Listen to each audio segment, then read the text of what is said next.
Wali Kota Banjarmasin bersama jajaran Forkopimda, Tim Pengendali Inflasi Daerah Banjarmasin, memonitoring ketersediaan bahan pokok di pasar tradisional Kuripan Banjarmasin Tengah, Retail Modern di Jalan A Yanipal 5 Banjarmasin Timur, Baisukan Selasa 18 April 2023. Hasil pemantauan bisa dipastikan ketersediaan bahan pokok aman hingga jelang Lebaran 1444 Hijriah.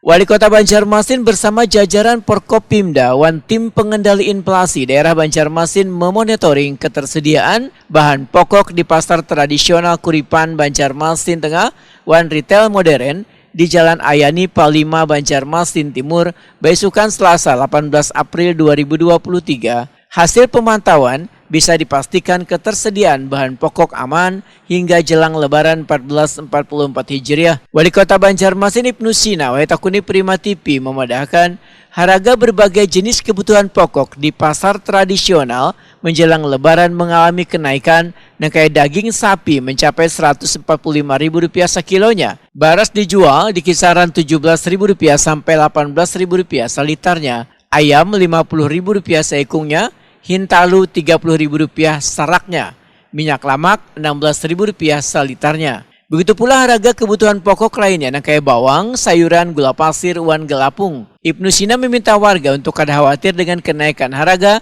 lantaran setelah dilakukan pengecekan di pasar retail modern, sebagian bahan pokok yang dijual masih terbilang lebih murah dibandingkan di pasar tradisional, sehingga retail modern bisa menjadi salah satu alternatif bagi warga untuk berbelanja kebutuhan pokok sekaligus menekan tingginya harga di pasar tradisional. Saya kira secara umum kebutuhan pokok kita masih terjamin, dan untuk yang di pasar tradisional tadi kebanyakan memang produk-produk bahan pokok penting yang memang menjadi kebutuhan sehari-hari. Kalau di sini kan yang bukan yang basah-basah, ini kan yang basah-basah. Nah, di sini pun kalau jual daging ya daging beku. Dan biasanya orang kampung nggak mau daging beku. Biasanya belinya di pasar tradisional. Kemudian kalau untuk yang expired sebatas ini kita tidak temukan yang kadaluarsa. Dan insya Allah teman-teman dari retail juga komitmen kalau udah kadaluarsa jangan sampai dijual, dengan mengambil kesempatan orang berbelanja di menjelang Lebaran. Dan insya Allah untuk yang Balai POM juga kemarin sudah ada laporan juga bahwa mereka juga melakukan kontrol. Mudah-mudahan tidak ditemukan.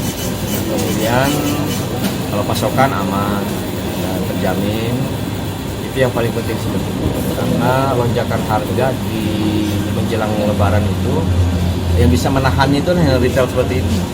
Kalau di pasar tradisional kan bisa lompat juga dia, tapi selama ini bisa dikendalikan.